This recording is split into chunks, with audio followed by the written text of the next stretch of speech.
YouTube model railroader fans. I'm Ray. Welcome to the Boeville and Newtown's vlog number 11 for 2018. That happens to be Sunday, August 26th, 2018.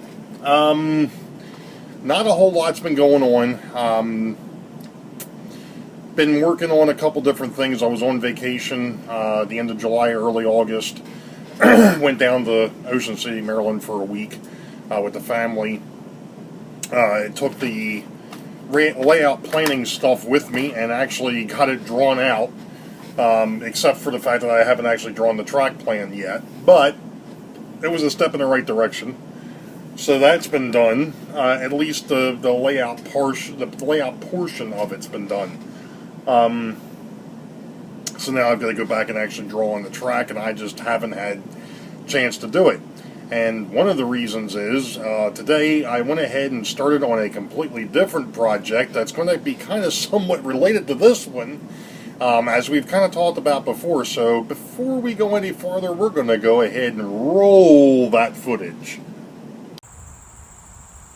Well, the thing that I have aptly called the chicken coop is going to be finally taken apart or taken down. At least a third of it, which is the part right there. That's going away, that wooden part, so that I can actually utilize this thing as a shed instead of whatever they wanted to think they were calling it before. So for those that have been following me, this is what I meant by the chicken coop. So I'll show pictures of it later as the destruction continues. Well, Operation Deconstruction is complete. As you can see, there is no more chicken coop, just the shell of what was there.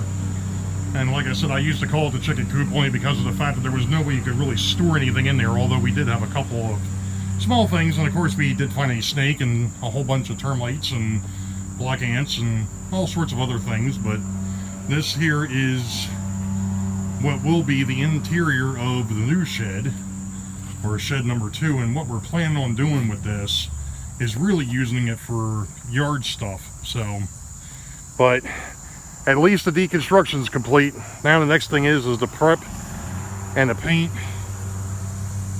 the prepping and the painting, and then getting the new shed built. So, see you on the vlog. Alright, so I finally tore down what I've deemed the chicken coop. The shed that actually has something like a 13-foot by 11-foot footprint. I think it's something like that. It might be a little bit smaller than that, but whatever. That had that footprint, but was really only using like a third of that footprint. So basically what's going to happen is my brother and I are going to get together. We're going to go ahead and we're actually going to build that to where it's on that whole pad back there. Using the existing concrete block walls, and dealing with that. Probably going to be a couple weekend project here coming up, maybe in September, maybe October. Have to see what happens. First thing is first, I got to go ahead and I've actually got to prep it, get everything together, start seeing what I'm going to need in the way of supplies. You know, doing that kind of stuff, going over to Home Depot and seeing exactly what it is that they have, figuring out what I'm actually going to use, and getting it, you know, probably getting it delivered would be easier than me throwing it in the back of my pickup truck. Although I have a pickup truck, it would be real easy to go ahead and do it that way, but if they'll deliver it, hey, even better, you know, less wear and tear on my truck. But at any rate, you know, that's kind of what I'm thinking about doing now, is working on, obviously we're going to work on that. So, but another little interesting tidbit kind of hit this week. My wife had asked me, because I had been sitting there running through all the wonderful Dream Plan Build videos, DVDs that I've had over the years. Of course, I haven't had one now, basically because I told them off. I had canceled the subscription to Model Railroader like 7-8 years ago or something like that, and they kept sending me the discs. And I'm like, okay, fine, you can send me the discs, not that I really want them anymore. So basically, I would send them back. And I got so stinking tired of sending them back, I told them, look, I said, the next one that you send me, I'm going to consider it a gift, and I'm going to keep it. And I'm not sending it back. And I'm not going to pay for it. So I think they finally got the hint that I didn't want them delivered anymore, and I haven't seen one since. It's either that or maybe they've gone ahead and done something different with the Dream Plan build, or maybe they stopped it. Who knows? I don't care. I just got, I mean, Model Railroad was great before the internet. And now there's so much out there that it's like, no, I'm not even gonna go there. But anyway, the wife had mentioned to me, she says, what are you planning on doing with the ceiling in the basement? That's a good question. I really I've thought about it a couple different times. I've sat there and looked at it a couple different times, as I kind of am now, and going, what in the heck am I going to do with this wonderful ceiling down here? Or lack thereof. So, she mentioned, why don't you just go ahead and paint it?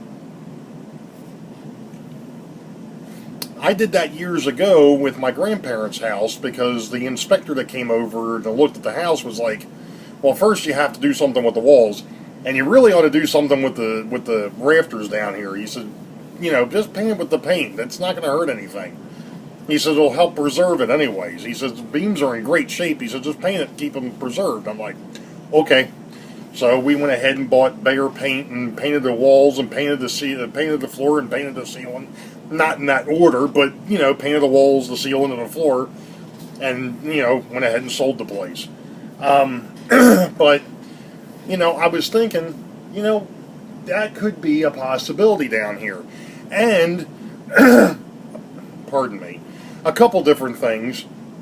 Number one, I don't know exactly where this new layout, once I get to it, is going to sit. I've seen all these wonderful videos and people doing different things with drop lighting and track lighting and fluorescent lighting and whatever lighting you can conceive of. And it's all like, well, you have to make sure that you have your layout in place first, and then make sure you kind of know where your layout's going, put your lights in, and then put the layout underneath of it. How the heck are you going to do that? So what I was thinking, after she brought up this whole thing, instead of putting a ceiling in, just go ahead and paint it. I'm like, that actually works out better, because then I don't have to worry about where am I going to put the lights. I can go ahead and put the layout in place first, and then figure out where I'm going to put the lights. So the thing of it is what color to do it. With the way that the layout's going to sit down here when I get to it, kind of like what's sitting down here now, it's not going to use the walls. In other words, there won't be a backdrop on the walls. The backdrops will be a part of the layout itself. So the walls, you'll always have your back to the wall. I've always got my back to the wall. So you're not going to see that, per se. So I was like, well, I could paint them sky blue because of the fact that the backdrops that are going to be a part of the layout are going to be, obviously, sky blue at the top. They'll be whiter at the bottom, or lighter at the bottom. And she's like, yeah, but you paint them sky blue, there may not be too many people that would be really happy about having dotty pine walls and a sky blue ceiling. True. I get that. And then she was talking about, well, why don't you do them white? And I'm like, no. I don't think a white ceiling would work down here. You think about, all the lighting that's on a layout, especially with mine, because I've got the street lights and the house lights, which will be fixed and all that by the time I get into it. But, all the street lights and the lights on the locomotives and so on and so forth, you put white up there, and that light is just going to bounce. So I'm like, yeah, I don't think white's such a good idea. Then she mentioned black. Or actually, my daughter mentioned black. And I'm like, I don't know if I really want to do black ceilings either. So I don't know what to do with the ceiling as far as what color to do to paint it. I mean, obviously there's some other work that has to be done up there first. There are some things I'm probably going to end up doing, like with the, the air conditioning duct here. And the stuff for the compressor outside, I'm probably going to box that kind of stuff in, just so it doesn't look so industrial down here. Try and clean it up a little bit. But for the most part, it's going to be wide open. It's just going to be rafters. Because of the fact that the ceiling is so short down here to begin with, if I put a drop ceiling down here, I'm going to be taking my hat off all the time. And it's like, because I'm 6'2", and it's like there ain't that much room there.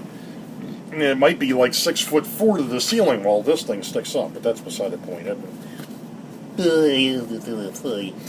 Anyway, so there's that debate. So if anybody wants to go ahead and make a comment as to what they think I ought to do with the ceiling, thank you. I appreciate it. I'll take all options and take a look at them, throw them up in the air and go, hey, that'll work. We'll see how it goes. So that's one thing. What the heck else was it that I wanted to talk about?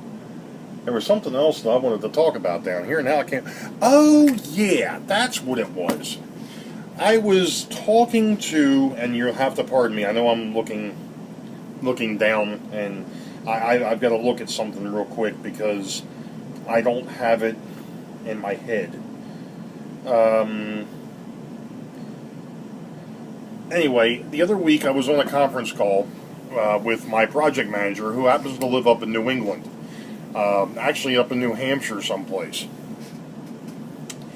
And after our conference call, the thing of it is they're up there, I'm down here, so on and so forth.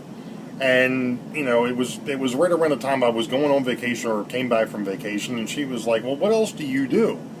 And I'm like, oh, that's right, you don't know about my side, my hobby. So I went ahead and told her about, being and messing around with the trains and so on and so forth, and I sent her a link to my YouTube channel.